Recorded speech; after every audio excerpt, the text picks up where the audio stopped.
바이든 정부, 트럼프 대통령 다 약간 재정 지출을 늘리는 데 기반하고 있다라고 보시면 될 것 같고요.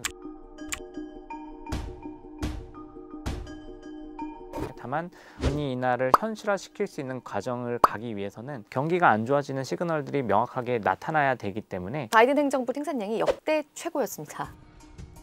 2분기가 엔자에서 좀 저점을 만들어주는 효과를 3분기 정도에 다시 반등을 좀 시작할 수 있는, 미국의 사실 신용등급에도 영향을 미칠 수 있고 달러 가치가 좀 떨어뜨릴 수 있는,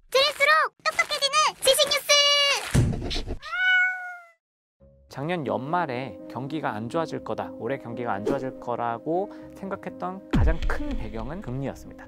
금리가 너무 높은 수준에 있기 때문에 소비자들은 자금을 빌려와서 뭔가 이렇게 소비를 하는 활동들을 해야 되고, 기업들도 마찬가지로 자금을 끌어와서 투자 활동들을 하고 경제 활동을 하게 되는데, 금리가 높다라는 것 자체는 이게 크면은 사실 경제 활동은 위축될 수밖에 없습니다. 결과적으로는 소비도 줄어들 거다라는 전망들이 굉장히 커졌던 거고요. 안녕하세요. 저는 SBS 보도국 경제부 권혜리 기자입니다. 하나증권 리서치센터의 박승진 글로벌 ETF 팀장입니다. 경기가 둔화될 거다 이렇게 인식이 되다 보니까 그러면 중앙은행은 금리를 내리겠지 해석이 됐습니다. 그렇게 되는 과정들에서 연체율이 높아지는 부분들, 그러니까 대출을 썼고 대출을 쓰는 부분들이 좀 갚아 나가는 과정에서 이제 소득이 이 부분들을 감당하지 못하는 흐름들이 나왔습니다. 주식시장 관점에서 보면은 통화정책은 어쨌든 정점을 찍었다라는 인식들을 이미 가지고 있는 상황이고, 경기가 생각했던 것보다 꺾이지 않는다라고 판단을 하면은 주가는 사실 좋을 수밖에 없는 흐름들이 좀 있는 거고요. 그렇기 때문에 사실 연말 랠리에서도 이제 그런 현상들은 나왔고, 지금 당장의 흐름들 상반기 1분기 정도까지는 조금 더 나타날 수 있다고 보고 있습니다. 연장선상에서는 금리가 내려왔다라는 것 자체가 어떻게 보면은 물가 측면에서 보면은 가상 가격들을 높이는 또 이제 연결고리가 되기 때문에 기업 실적은 좋아지는 효과들이 나오는 거고요. 주가는 실적이 개선된다라고 판단하는 이런 부분들이 반영되기 때문에 주가는 또 올라갈 수 있는 부분들이 연초에 좀 있을 수 있다, 이렇게 보고 있습니다.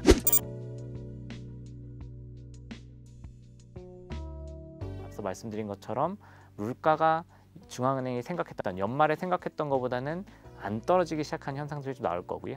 결과적으로는 금리를 생각보다 더 높게 유지해야 된다는 시그널들이 누적되기 시작할 거고, 채권 시장이 먼저 반영을 하기 시작할 겁니다. 이렇게 되면 또 시장 금리가 올라가는 그림들이 상반기 중에 좀 나타날 수 있고, 이게 순차적으로 다시 경기에 영향을 미치기 시작하면은 금리 인하에 대한 실질적인 현실화되는 부분들은 2분기 정도로 저희 생각하고 있고요. 이 과정에서는 처음에는 주가가 좀 빠질 수 있습니다. 왜냐하면은 금리 인하를 현실화시킬 수 있는 과정을 가기 위해서는 경기가 안 좋아지는 시그널들이 명확하게 나타나야 되기 때문에, 이런 과정들이 판단이 된다고 하면은 사실 상반기 초반에 연초에 뭔가 기대치들을 반영했던 부분들이 오히려 그 뒷단에서는 거꾸로 갈 수 있는, 경기가 다시 안 좋아지는 거구나, 약간 이런 판단들이 들어가면서 다시 이 판매되는 개수에 대한 그 판단들이 낮춰지는 과정들이 주가에 좀 반영될 수 있다고 보고 있고, 금리 인하 직전에는 다시 또 이제 주가가 좀 조정을 받을 가능성들, 이런 부분들을 보고 있습니다. 그래서 전체적인 경로는 N자를 좀 보고 있다고 보시면 될 것 같고요. 2분기가 N자에서 좀 저점을 만들어주는 효과를 좀 저희가 생각하고 있고, 다시 이제 금리 인하가 현실화되는 과정에서는 다시 한번 유동성 환경이 좀 좋아지는, 시장에 돈이 많이 풀리면서 자산 시장으로 흘러 들어올 거기 때문에 이런 부분에서는 이제 그 3분기 정도에 다시 반등을 좀 시작할 수 있는 그런 상황으로 좀 보고 있습니다. 이제 올 연말에 미국 대선이 있잖아요. 여기에 영향을 좀 미치는 관계는 없을까요? 바이든 정부, 미국의 민주당이 가지고 있는 정책 성향은 재정 지출을 굉장히 늘리면서 경제를 부양시키는 이런 스탠스가 전통적인 민주당의 형태입니다. 이렇게 되는 과정들은 통화정책을 가져가는 과정에서 재정 지출이 늘어난다는 것 자체가 주가를 좀 끌어올릴 수 있는 이런 효과들을 또 가져올 수 있는 부분들이 있고요. 주식의 밸류에이션, 그러니까 가치를 평가할 때 현재 가치로 미래 실적을 이제 가치고 밸류에이션을 평가를 하기 때문에 사실 금리가 높으면 높을수록 미래의 가치가 떨어지게 될 수밖에 없습니다. 기본적으로 성장주라고 하는 것들, 성장 산업이라고 하는 것들의 약간 주가에 대해서는 조금 이제 모멘텀이 좀 약해질 수 있는 이런 흐름들로 좀 보시면 될 것 같고요. 다만 경기 민감주라고 할 수 있는 뭐 산업재라던가 이런 업종들에 대해서는 오히려 이런 방향성을 가지고 정책이 펼쳐질 가능성이 높기 때문에 경기 민감 업종들이 오히려 조금 주도적으로 좀 상승을 시킬 수 있는 민주당의 정책을 가지고 저희가 볼 수 있을 것 같고요. 반대쪽에서 이제 공화당 쪽을 놓고 본다라고 하면은 사실 공화당 같은 경우는 규제 완화에 대한 부분들이 사실 많습니다. 시장 전체적인 부분에서는 기업 실적 전반에 대한 기대치들이 좀 높아질 수 있는 부분들이 있고, 실제로 트럼프 대통령이 집권하고 있었을 때 약간은 좀 나쁘지 않았다는 부분들에 대해서는 모두가 좀 공감할 수 있는 부분들이 좀 있고요. 여론조사 측면에서도 경제에 대해서는 사실 트럼프에 대한 평가 자체가 바이든보다는 훨씬 좀 높게 나오는 이런 부분들도 좀 있긴 합니다. 트럼프 대통령 쪽에 우위를 보이는 과정들이 나타난다고 하면은 기업들의 규제 완화 그리고 또 세금 이슈들이 풀어주는 부분으로 좀 갈 가능성들이 높기 때문에 시장 부양 효과들이 나올 수 있는 부분들이 좀 있다라 보시면 될 것 같고요. 다만 이제 저희가 조금 우려할 수 있는 부분들은 이 두 가지 정책의 방향성 다 약간 재정 지출을 늘리는 데 기반하고 있다라고 보시면 될 것 같고요. 이게 미국의 재정 건전성이 악화될 수 있는 부분들, 여기는 지출을 많이 하는 정책이고 이쪽은 세수가 줄어들 수 있는 위험성을 가지고 있는 정책의 방향성이기 때문에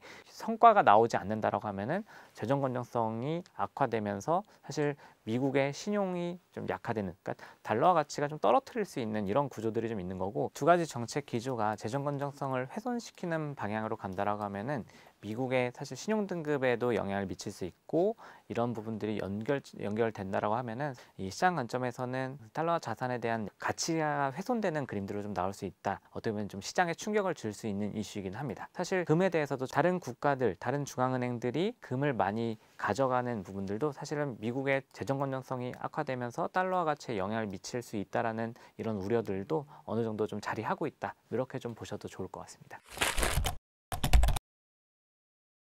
이스라엘과 하마스 전쟁으로 인한 중동에서의 미국의 역할 추락과 유가는 괜찮을까요? 사실 뭐 이게 지정학적 리스크가 팬데믹 이후에 살펴보면은 생각지 못한 곳에서 계속적으로 좀 올라오고 있습니다. 이런 과정들을 보면은 중동 쪽에서, 그리고 또 러시아가 원유의 가격에 그리고 또 천연가스 가격에 영향을 미칠 수 있다는 판단들이 많이 이제 들어가 있습니다. 이 과정들을 보면은 사실 미국 정부의 행동할 수 있는 범위 자체가 많이 좀 제한되고 있는 상황들을 이들이 좀 고려하고 있는 부분들이 아닌가라고 보겠습니다. 이유는 사실 팬데믹 과정에서 나타났던 물가 상승에서 저희가 찾아볼 수 있을 것 같고요. 인플레이션이 올라가는 과정에서 나타났던 현상이 바이든 정부의 지지율이 굉장히 많이 떨어졌었습니다. 네, 물가로 인해 가지고 사실 사람들이 고생을 하다 보니까 정부의 정책에 대해서 비판을 많이 했고, 이렇게 되면서 사실 바이든 정부는 굉장히 물가에 대해서 예민할 수밖에 없는 정책 기조를 가져가고 있다고 보시면 될 것 같고요. 연준도 마찬가지로 비판에서 사실 자유로울 수는 없습니다. 왜냐하면 파월 의장 같은 경우는 2021년까지 이 물가 상승이 일시적인 현상이다라는 얘기들을 많이 했다가 이후에 물가가 이제 급등한, 물론 이제 러시아 우크라이나 사태가 갑자기 터져 나왔고 코로나 같은 경우도 변이가 발생하면서 커졌던 부분들이 분명히 있긴 하지만은 미국의 정책 당국 자체가 물가에 굉장히 민감해져 있는 상황이기 때문에 원유를 생산하는 국가들은 어떻게 보면 이 기회로 삼는 이런 그림들이 좀 나오고 있다라 보시면 될 것 같고요. 사우디아라비아 뭐 이런 국가들을 좀 예를 들어서 말씀드리면은 뭐 산유국들 같은 경우는 지금 유가가 어느 정도 유지가 되어야지 재정 수입에 굉장히 도움이 됩니다. 비싸게 팔아야 당연히 이제 많은 돈을 받기 때문에, 뭐 사우디아라비아 같은 경우는 감산도 굉장히 주도를 하고 있습니다. 러시아랑 같이 해서. 그러니까 둘의 의도는 조금 다르긴 합니다.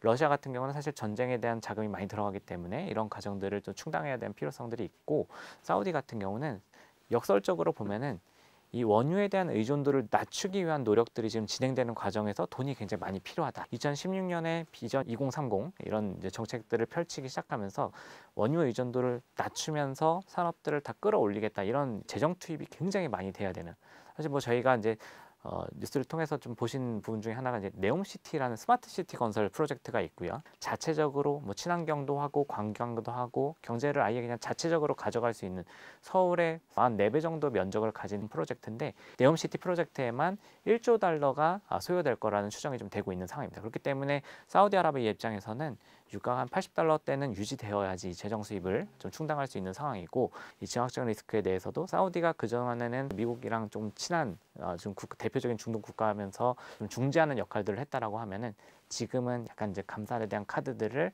집어넣지 않고 계속적으로 꺼내놓으면서 압박하는 이런 부분들이 같이 자리를 하고 있다라고 보셔도 될 것 같고요.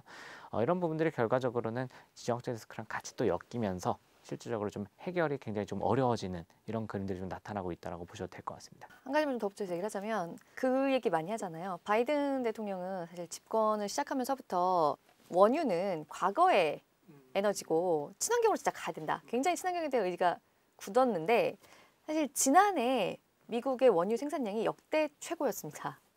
그러니까 그 정도로 바이든 행정부 초기만 해도 어떤 기존의 그런 석유 회사들, 기름 회사들이 원유를 시추를 막 해봤자 돈만 투자하고 점점 우리 시장은 쪼그라들게 되지 않을 수 없다라는 그런 위기감을 느낄 정도로 굉장히 친환경 에너지에 대한 의지가 강했는데요. 물가에 대한 부담이 워낙 크게 있고 이대로 물가가 오르는 거를 내버려 둬가지고는 국내 사정, 국외 사정 다 관리할 수 없는, 컨트롤할 수 없는 정도로 가게 될 것 같으니까 사실 야금야금 원유 생산량이 늘어났어요. 그래서 결국은 미국의 원유 생산량도 지난해가 역대 최대. 이런 그림이 나타나면서 환경을 좀 중요하게 생각하는 쪽으로부터는 바이든 행정부가 그런 부분에서 좀 비판을 받고 있지만 다른 측면에서 보면 그 정도로 물가가 오르는 것을 바이든 행정부가 좀 이렇게 감내할 수 없는 부분이 있다. 최근 그 하마스와 이스라엘 전쟁에서 나타난 현상 중에 하나가 뭐 아시겠지만은 반이스라엘 진영들 결국은 이란의 지원을 받고 있는 무장 세력들이 여기저기서 등장을 하고 있는 거고요. 뭐 하마스가 있었고 사실 또 헤즈볼라가 이제 초반에 나왔었고 지금 최근에는 예멘의 후티 반군이 지금 나오고 있는데 사실 후티 반군 같은 경우 지금 홍해의 해로를 막고 있는 이런 상황이고 미국 정부가 이스라엘 쪽에 전쟁이 나는 부분들에 대해서는 억제하려는 모습들이 좀 오히려 좀 나왔었는데 여기에 대해서는 굉장히 빠른 시기에 공격을 감행하는 이런 스탠스가 나왔습니다. 이거는 사실 여기가 가로막히는 부분들이 해상 운임이 올라가면서 또 시간도 길어지고 여기서 나타날 수 있는 그 공급망들의 노이즈들이 인플레이션에 영향을 미칠 수 있기 때문에 대선을 앞두고 빠르게 대응에 나선 거로 좀 보실 수도 있을 것 같습니다. 올해는 결국 서두에 말씀드린 그 두 가지가 역시 가장 크게 좌우할 수 있을 것 같습니다. 일단은 금리 환경의 변화. 미국이 기준금리를 내리기로 하면서 이제 시장 금리까지 장기적으로 같이 내려가는 모습이 나타나게 되는 것. 그게 이제 시장의 돈의 흐름에 미칠 변화. 이거를 제일 주목을 해야 되겠고요. 두 번째로는 계속해서 나타날 미중 갈등 그리고 러우 전쟁도 계속 지속되고 있고 전 세계 공급망이 계속 분리가 되면서 우리가 흔히 얘기하던 그런 자유무역 하던 그 자유무역의 모습은 점점 더 좀 축소가 되는 그런 환경이 올해 역시 좀 지배적으로 계속해서 진행될 수 있을 것 같고요. 여기다가 하나 중점적으로 얘기하지 않았지만 AI 붐이죠. 미중 무역 갈등의 한가운데에도 기술 패권에 대해서 미국이 중국이 자기들만큼 앞으로 세상의 방향을 결정할 첨단 기술을 갖게 할 수 없다라고 하는 게 미중 무역 갈등의 핵심에 있는 거고요. 현재 그 가운데서도 구체적으로 핵심에 있는 것은 AI 기술, AI 반도체 이런 것들이라고 할 수가 있습니다. 미국이 기술 패권을 중국에게 넘기지 않기 위해서라도 미중 무역 갈등은 계속해서 이어지게 될 거고 AI 붐이 어느 방향으로 흘러가느냐 이렇게 세 가지가 올해 돈의 흐름, 올해 세계 경제 흐름을 좌우하는 세 가지 변수라고 할 수 있을 거예요. 오늘 교양일을 부탁해 재테크 편은 여기까지입니다. 감사합니다.